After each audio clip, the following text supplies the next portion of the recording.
پوری کی پوری امت جو ہے وہ اتفاق اور اتحاد کی صورت اختیار کر گئی، باوجود اس کے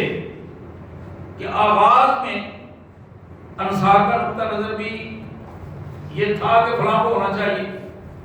قریش کا نقطہ نظر یہ تھا کہ بنو ہاشم کا فلاں کو ہونا چاہیے، لیکن یہ اللہ کا خاص کرم تھا کہ اللہ تعالیٰ نے دلوں کو جوڑ دیا، انصار بھی اطمینان ہو گیا انہیں اور بنو ہاشم کو بھی اطمینان ہوا۔ جناب ابوبکر صدیق رضی اللہ تعالیٰ کی بیعت پورے کے پورے انصار نے کی۔ جناب سعد بن عبادہ رضی اللہ تعالیٰ عنہ کچھ دیر بعد انہوں نے بیعت کی، لیکن بیعت کا انعقاد ہو گیا۔ حضرت علی کرم اللہ وجہہ نے آغاز ہی میں بیعت کر کے اس بات کا اظہار کر دیا کہ بنو ہاشم کا کوئی فرد بھی ایسا نہیں ہے جس کو حضرت ابوبکر صدیق رضی اللہ تعالیٰ عنہ کی خلافت پر اعتراض ہو، اور یہی وجہ ہے کہ جتنی مشاورت حضرت ابوبکر صدیق رضی اللہ تعالیٰ کے دور میں ہوئی تھی، ان ساری مرکزی مشاورت میں حضرت علی کرم اللہ وجہہ کی مشاورت رہی تھی۔ ایک ایک چیز میں ان کا مشورہ اور ایک ایک چیز میں ان کی ذمہ دارانہ رائے کا احترام کیا جاتا رہا۔ حضرات، اس کیفیت کو حضرت ابوبکر صدیق رضی اللہ تعالی عنہ جب اپنے خلافت کے 2 سال گزار چکے اور صورتحال کچھ اس طرح بنی کہ انہیں احساس ہوا کہ اللہ کے حضور جانے کا وقت شاید قریب آ گیا ہے، بیماری کی کیفیت بھی، اور انہیں حالات میں آپ نے امت کے بڑوں سے مشاورت کی، کبار صحابہ کرام سے مشاورت کی، اور اس مشاورت کے نتیجے میں جناب عثمان غنی جو حضرت ابوبکر صدیق رضی اللہ تعالیٰ عنہ کے سیکرٹری تھے،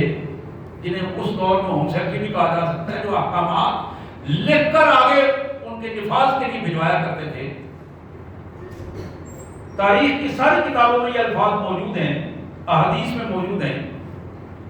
کہ فاروق جناب صدیق اکبر رضی اللہ تعالیٰ عنہ نے احکامات لکھوانا شروع کیے کہ میں جب اس دنیا کو چھوڑ جاؤں، اپنے اللہ کے حضور چلا جاؤں، تو میرے بعد، اب یہ الفاظ میرے بعد تک تھے کہ آپ پر غشی طاری ہو گئی، آگے لفظ سامنے نہیں آ سکا، تو حضرت عثمان غنی رضی اللہ تعالیٰ عنہ اسی طرح قلم موجود تھی، اور حضرت ابوبکر اس غشی کی کیفیت میں تھے کہ جب دوبارہ آپ کو ہوش آئی تو آپ نے پوچھا عثمان میں نے کیا لکھایا تھا؟ تو حضرت عثمان رضی اللہ تعالیٰ نے پوری تحریر پڑھ کے سنائی کہ حضرت آپ نے یہ لکھایا تھا، تو میرے بعد انہوں نے لکھ دیا کہ حضرت عمر بن خطاب خلیفہ ہوگا۔ اب ابوبکر رضی اللہ عنہ نے پوچھا کہ عثمان میں نے یہ جملہ تو نہیں لکھوایا تھا، تو تم نے کیسے لکھ دیا؟ تو جناب عثمان نے عرض کیا کہ حضرت آپ کی جو مشاورت اور آپ کا جو مزاج اور آپ کے جو فیصلے تھے وہ چونکہ میرے سامنے ہوتے تھے، اور میرے ذہن میں ایک یکسوئی تھی آپ کے فیصلوں کے حوالے سے، بجائے اس کے کہ آپ کے بعد امت میں اختلاف ہوتا میں نے وہی جملہ لکھ دیا جو میں سمجھتا تھا کہ آپ نے یہی لکھوانا تھا، تو میں نے اپنے انداز میں لکھ دیا کہ اللہ تعالیٰ اسی میں رہنمائی عطا فرمائے۔ تو آپ نے حضرت عثمان کے لیے دعا بھی کی اور اللہ سے دعا کی کہ اللہ اس میرے بھائی کو معاف بھی کر دینا، اور اس نے جو کچھ لکھا ہے میری مرضی کے مطابق ہی لکھا ہے، یا اللہ اسے معاف کر دینا اور اسی پر اس کی یکسوئی عطا کرنا۔ حضرات، اس کے بعد حضرت ابوبکر صدیق رضی اللہ عنہ بیماری کی حالت میں بھی اپنے گھر کی چھت پر تشریف فرما تھے، بیمار تھے۔ مدینہ طیبہ کے کبار صحابہ کرام اور عوام الناس جتنے ممکن تھے سب کو اکٹھا کیا گیا۔ خلیفۃ المسلمین کا یہ آخری خطاب تھا۔ آپ نے پوری خلافت کا جو طریقہ کار تھا، اسلام کا طریقہ کار تھا، اس کو اپنے خطبے میں بیان فرمایا۔ اپنی سوا دو سالہ جو خلافت تھی اس کے حوالے سے لوگوں سے اطمینان لیا، پوچھا، اور پھر اس کے بعد آپ نے فرمایا کہ میں نے کئی دنوں سے، یہ الفاظ ہیں، میں کئی دنوں سے اس پر غور کر رہا تھا اور میں بڑی مشکل میں تھا، اس کا فیصلہ کرنے کے لیے میں بڑی مشکل میں رہا ہوں۔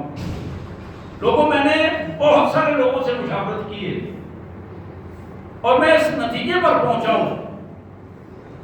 کہ میں جس شخص کو اب اپنے پاس ذمہ دار بنانے کے لیے تمہارے سامنے اس کا نام رکھ رہا ہوں، فیصلہ تم نے کرنا ہے، میں نام رکھ رہا ہوں جس کا تمہارے سامنے تجویز کر رہا ہوں، وہ میرا کسی بھی سطح پر رشتہ دار نہیں ہے، اس کا قبیلہ الگ ہے، میرا قبیلہ الگ ہے، میرے قبیلے کی کسی شاخ کا فرق بھی نہیں ہے، لیکن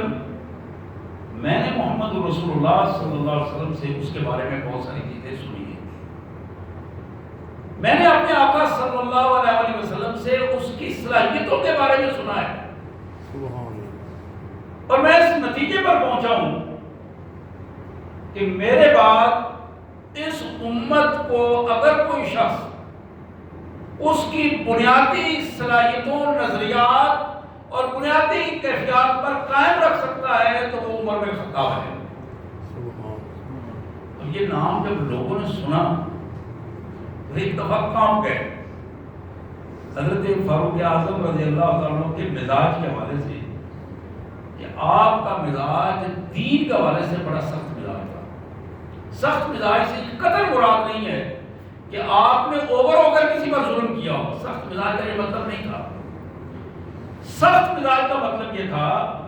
کہ جہاں اللہ اور اللہ کے رسول کا دو ٹوک حکم آ جاتا پھر عمر اس میں ذرہ برابر بھی کمی کرنے کے لیے تیار نہ ہوتے، یہ سخت مزاج ہے۔ لوگ جس میں سستی کا شکار ہو جاتے عمر وہاں کھڑے رہتے،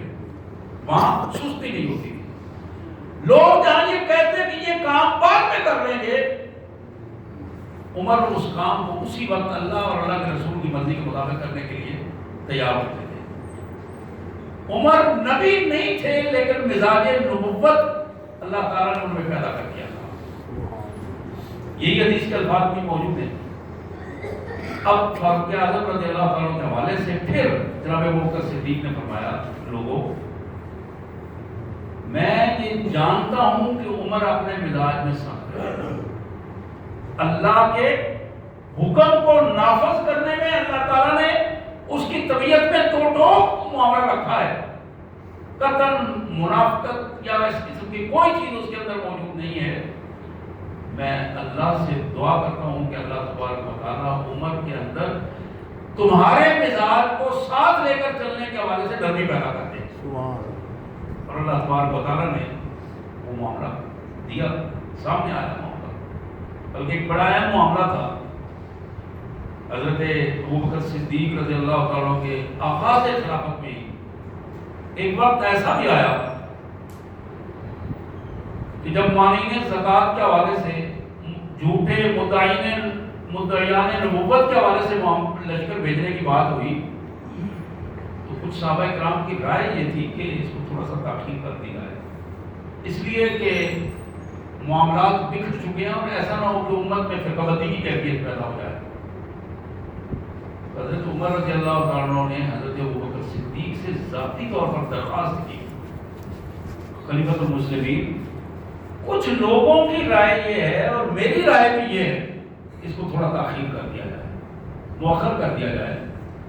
اس میں تاخیر کر دی جائے اور کسی مناسب وقت پر یہ لشکر بھیجے جائے۔ آپ کے علم میں ہے، آپ میں سے اکثر لوگوں نے تاریخ پڑھی ہوگی، حضرت ابوبکر صدیق رضی اللہ عنہ نے اس طرح ہاتھ کا ایک موقع جو ہے وہ اٹھایا اور حضرت عمر کے سینے پر اس طرح مارا، یہ عربوں کا ایک روایت ہے متنبع کرنے کے لیے، اور کہنے لگے عمر میں نے تو سمجھا تھا کہ تم اللہ کے احکامات کو نافذ کرنے میں بڑے شدت پسند ہو، بڑے سخت ہو، اس میں کیا ہو گیا ہے کہ جو کام اللہ اور اللہ کے رسول کی مرضی ہے حضور صلی اللہ علیہ وسلم اپنی عمر میں اسے بھیجنا چاہتے تھے، اپنے زندگی میں اسے بھیجنا چاہتے تھے، تو وہ بھیج نہ سکے تو تمہارا کیا خیال ہے کہ ابو بکر اسے تاخیر کرے گا؟ یہ ممکن نہیں ہے۔ میں تو تمہیں بڑا دلیر سمجھتا تھا، تو آج تمہاری طبیعت کو میں دیکھ رہا ہوں بڑی نرمی اور رخصت کی کیفیت آ گئی۔ ایک وقت وہ بھی تھا، اور میں سمجھتا ہوں کہ اللہ نے جو جرأت، جو ہمت اور جو قوت نافذہ حضرت ابوبکر صدیق میں رکھی تھی، وہ بات میں کسی بندے نے نہیں رکھی۔ یہی وہ بنیادی پوزیشن تھی کہ ٹھیک 2 سال میں جو خلافت کے وہ بنیادی اصول تھے، رسول اللہ صلی اللہ علیہ وسلم نے جو اللہ نے حضور کے ذریعے طے کیے تھے قرآن و سنت کے حوالے سے، ان پر پوری امت کو جمع کر رکھ دیا، کھڑا کر دیا۔ یہ وہ بات تھی جو حضرت ابوبکر صدیق رضی اللہ عنہ کے دور خلافت میں ہوئی۔ حضرات بالکل اسی کیفیت میں جناب فاروق اعظم رضی اللہ تعالی عنہ، مجھے یہ کہنے میں کوئی بات نہیں کہ پہلے لمحے سے لے کر اپنی شہادت تک سیدنا فاروق اعظم رضی اللہ تعالیٰ عنہ نے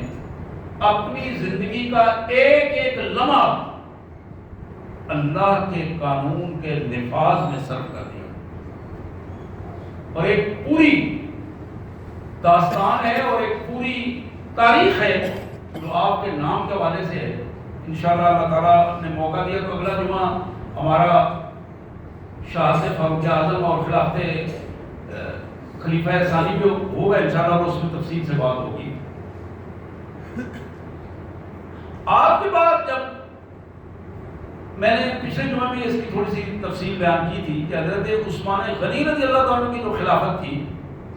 اس کا جب انعقاد ہو گیا تو آپ نے پہلا خطبہ ایک ارشاد فرمایا جو بڑا عمومی خطبہ ہوتا تھا۔ اس پہلے خطبے میں جو آپ نے یہ خطبہ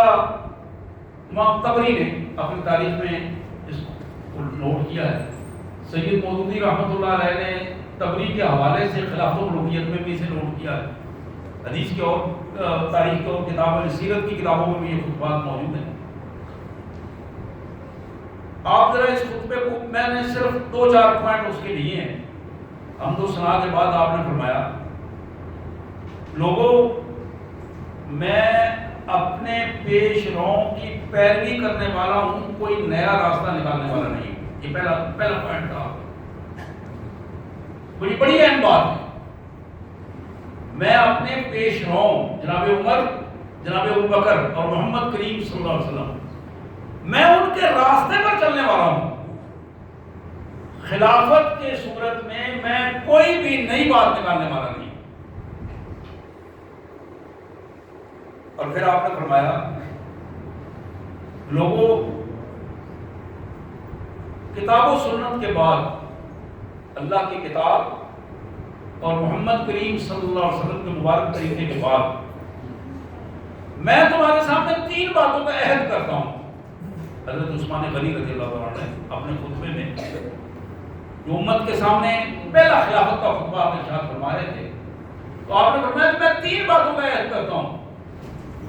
پہلی بات یہ ہے کہ جو اصول و ضوابط رسول اللہ صلی اللہ علیہ وسلم کی مبارک زندگی میں، حضرت ابوبکر کی زندگی میں اور حضرت عثمان کی خلافت میں، حضرت عمر کی خلافت میں طے ہو چکے تھے، میں ان بنیادی اصولوں سے آگے پیچھے نہیں ہوں گا۔ یہ پہلا وعدہ ہے میرا۔ جو چیزیں وہاں طے ہو گئی ہیں میں ان کو نہیں چھیڑوں گا اور ان کے مطابق ہی ہم چلیں گے۔ اور دوسری چیز آپ نے فرمائی، جن معاملات میں ان پہلے 3 ادوار میں کوئی رہنمائی نہ ملی تو میں امت کے کبار صحابہ کرام کو اکٹھا کر کے ان سے مشاورت کر کے اہل خیر کا طریقہ اپنانے کی کوشش کروں گا۔ یہ دوسرا وعدہ تھا جو حضرت عثمان غنی رضی اللہ عنہ نے کیا۔ تیسری بات جو آپ نے فرمائی، لوگوں میں تم سے اپنا ہاتھ الگ رکھوں گا، یعنی تم پر ظلم نہیں کروں گا۔ میں تم سے اپنا ہاتھ الگ رکھوں گا، میں تم پر ظلم نہیں کروں گا، تا وقت کہ تم میں سے قانونی طور پر میں مجبور ہو جاؤں کسی کے خلاف ایکشن لینے کے لیے، اس وقت تک میں کوئی ایکشن نہیں لوں گا، جب تک کہ قانونی طور پر مجھ پر فرض نہ ہو جائے کہ میں کسی کے خلاف ایکشن لوں۔ حضرات، یہ خطبے کے وہ 3 پوائنٹ تھے، مجموعی طور پر حضرت عثمان غنی رضی اللہ تعالی عنہ ان تینوں پوائنٹوں پر کاربند رہے۔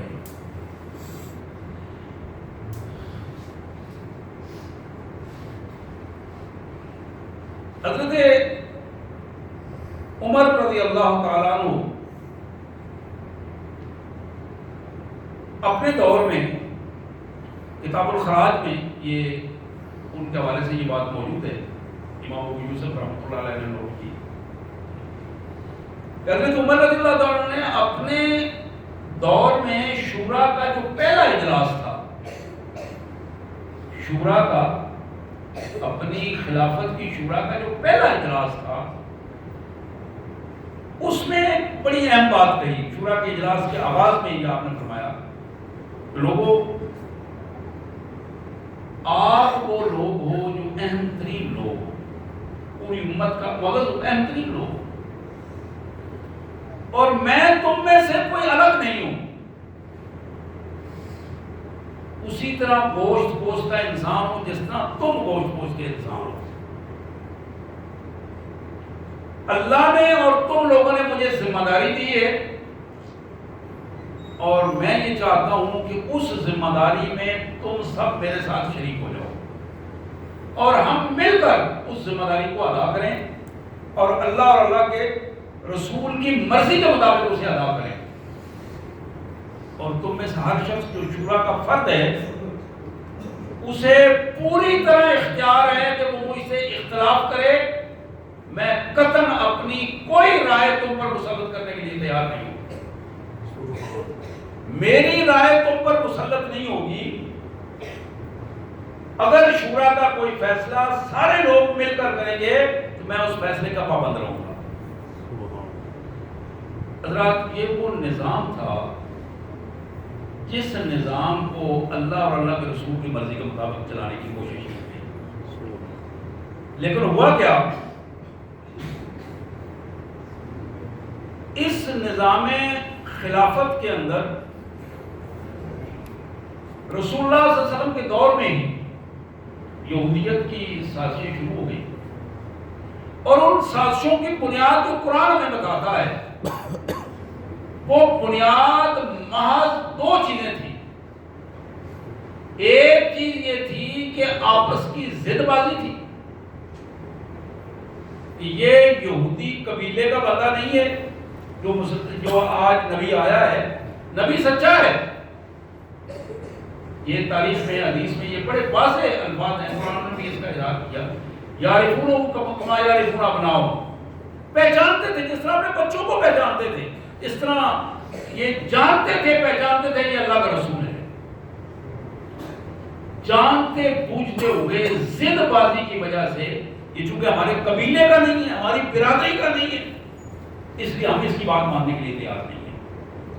یہ پہلے ضد تھی جو یہود کی مسلمانوں کے ساتھ تھی۔ دوسری ضد یہ تھی، دوسرا پوائنٹ یہ تھا کہ وہ جھوٹے ہو کر غلبہ حاصل کرنا چاہتے ہیں، تسلط حاصل کرنا چاہتے ہیں، اور یہی ضد ہے جو اس دور سے لے کر آج تک موجود ہے۔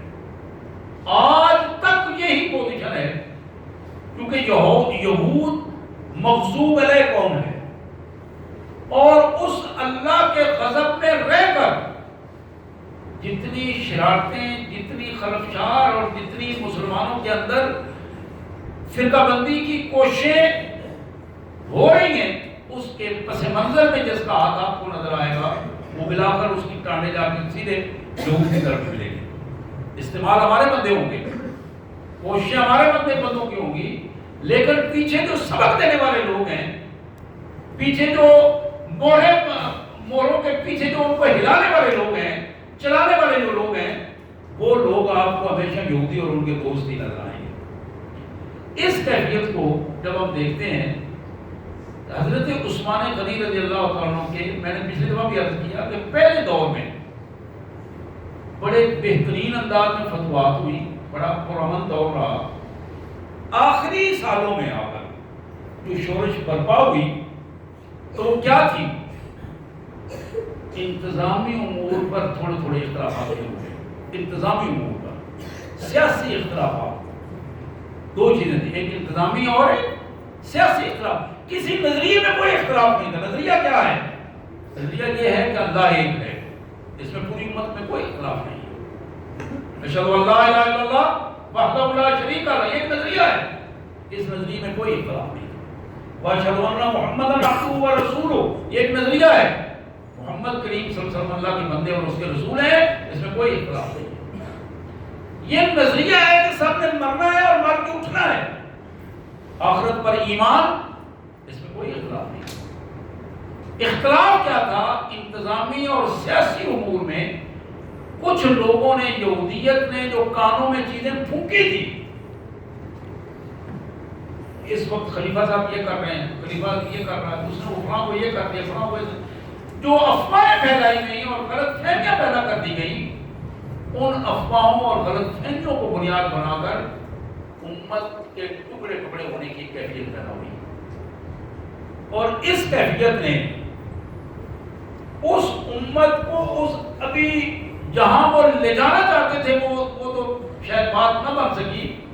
اس لیے کہ ابھی تک امت کا وہ شروعی نظام، وہ ادارہ جو ہے وہ ابھی طاقتور موجود تھا، اس کی قوت موجود تھی، اس نظام کو سمیٹا نہ جا سکا. لیکن اسی کیفیت میں حضرت عثمان غنی رضی اللہ عنہ کی شہادت ہو گئی. اب جو ہی یہ شہادت ہوئی، طبقات ابن سعد میں حضرت علی رضی اللہ عنہ، ابن قتیبہ نے ایک حوالے کے حوالے سے نوٹ کیا کہ حضرت علی رضی اللہ عنہ کے پاس کچھ لوگ آئے، یہ رات کے اندھیرے میں آئے. انہوں نے کہا کہ آپ اپنا ہاتھ بڑھائیں، ہم بیعت کرنا چاہتے ہیں، خلافت کی بیعت کرنا چاہتے ہیں. آپ نے انکار بھی کیا اور سختی بھی کی، اور آپ نے فرمایا کہ میری بیعت کسی خفیہ طریقے سے نہیں ہوگی. یہ بیعت اندھیرے میں کسی خفیہ طریقے سے نہیں ہوگی. جب تک عامت المسلمین نہیں چاہیں گے اس وقت تک خلافت کا اور بیعت کا انعقاد نہیں ہوگا. اور پھر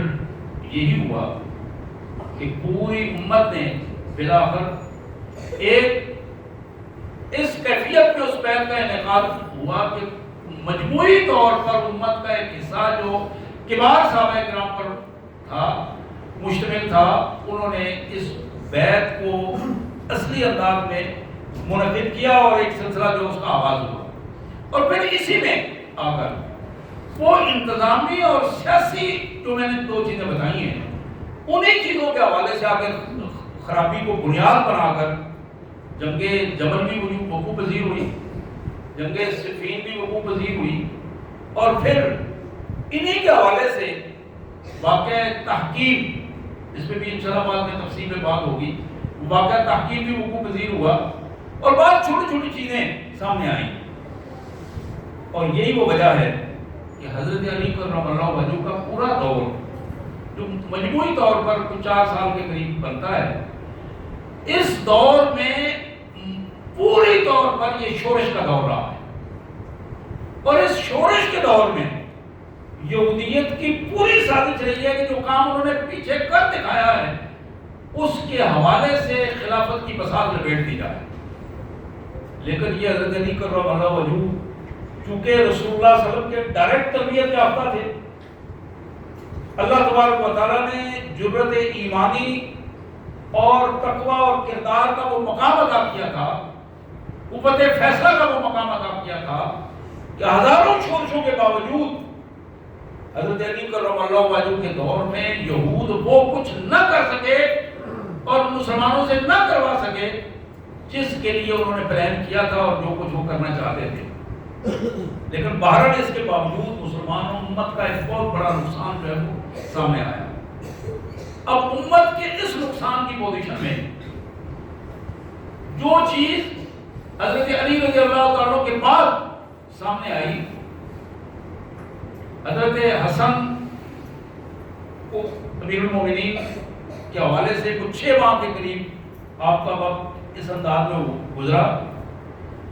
حضرت حسن رضی اللہ تعالیٰ کے بعد جناب امیر معاویہ رضی اللہ تعالیٰ عنہ صحابی رسول ہیں، لیکن جب کمانڈ ان کے ہاتھ میں آئی تو تاریخ میں ایک جملہ موجود ہے، اور وہ جملہ بڑا ہی اہم ہے اس حوالے سے. آپ نے پہلے خطبے میں جو بات کہی، انا اول الملوک، تم لوگوں نے خلافت دیکھی ہے، ابوبکر صدیق، عمر فاروق، عثمان غنی، علی المرتضیٰ، یہ خلافتیں تم نے دیکھی ہیں. خلافتوں کا ایک الگ مزاج ہے، اور لوگوں کے ذہنوں میں ممکن ہے کہ بگڑے ہوئے سوالات موجود ہوں. میں انہیں بتانا چاہتا ہوں کہ خلافت کا دور ختم ہے. آج کے بعد جو دور شروع ہو رہا ہے یہ ملوکیت کا دور ہے. اور آپ نے بڑا ایک تاریخی جملہ کہا کہ میں بہت سارے سر دیکھ رہا ہوں جو اپنی گردنوں میں شاید موجود نہ رہیں. یہ وہ الفاظ تھے کہ جس آدمی نے اپنے آپ کو ہلانے کی کوشش کی تو ہم اس کا کلا کما کر دیں گے، سر ختم کر دیں گے. اب اس شورش کے بعد ایک سخت گیر بادشاہ کا جب اعلان ہوا تو اس کیفیت نے امت کے اندر ایک نیا نظام اس سے وجود میں آیا. اب اس کے بعد اس نئے نظام کے وجود کے بعد کیا ہوا، بنو امیہ کا پورا دور بادشاہت کا دور گزرا، اور انہوں نے اپنی طاقت کے ساتھ اپنے آپ کو منوانے کی کوشش کی. اور اس کے بعد بنو عباس کا دور آیا، اور بنو عباس نے پھر اپنی طاقت کے بل بوتے پر، اپنی قوت اور زور کے بل بوتے پر بنو امیہ کو مارا بھی، اور امت کو اس پر مجبور کر دیا کہ وہ ان کے زیر نگرانی جو وہ کہیں گے وہی کچھ وہ کریں گے. حضرات، یہ ایک مجموعی تبصرہ تھا امت کے ان حالات پر جن حالات کے پس منظر میں آج ہم جب دیکھ رہے ہیں، بعض اوقات ہم تبصرہ کرتے ہیں کہ کشمیر میں یہ کچھ ہو رہا ہے، باقی ساری امت خاموش ہے. فلسطین میں اتنا کچھ ہو رہا ہے، عرب بلا کر خود فلسطین کو مان کے بیٹھ گئے ہیں اور ہم اپنی جگہ پہ کھڑے ہوئے ہیں. یہ مختلف سوالات ہیں. میں نے شروع میں کہا کہ چائنا میں مسلمانوں کے ساتھ کیا ہو رہا ہے اور ہم ان کے گلے میں ہاتھ ڈال رہے ہیں. یہ ایک ایسا پہلو بن گیا ہے کہ جس چیز نے آج امت کو اس انگاروں پر لا کر کھڑا کر دیا ہے کہ وہ آگ کے انگاروں پر کھڑے ہو کر اپنے آپ کو اتنا مجبور پا رہے ہیں کہ وہ جرأت مندی سے نہ تو جہاد کے اس پہلو پر آ رہے ہیں اور نہ ہی اپنے آپ کو پیچھے لے کر جا رہے ہیں. یہ وہ دو راہے کی پوزیشن ہے. کاش کہ یہ وہ خلافت کا نظام جو محمد رسول اللہ صلی اللہ علیہ وسلم کا دیا ہوا نظام ان حالات میں آیا تھا، مسلمان اس نظام پر قائم ہو جاتے اور وہ یہودیت کی سازشوں کو سمجھ جاتے.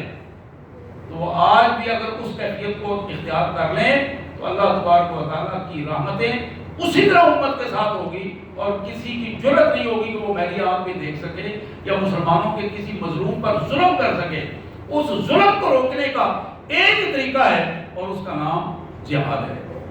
یہی وہ قوت ہے جو یہودیوں کو بھی کنٹرول کر سکتی ہے، کافروں کو بھی کنٹرول کر سکتی ہے، عیسائیوں کو بھی، ہندوؤں کو بھی، سکھوں کو بھی.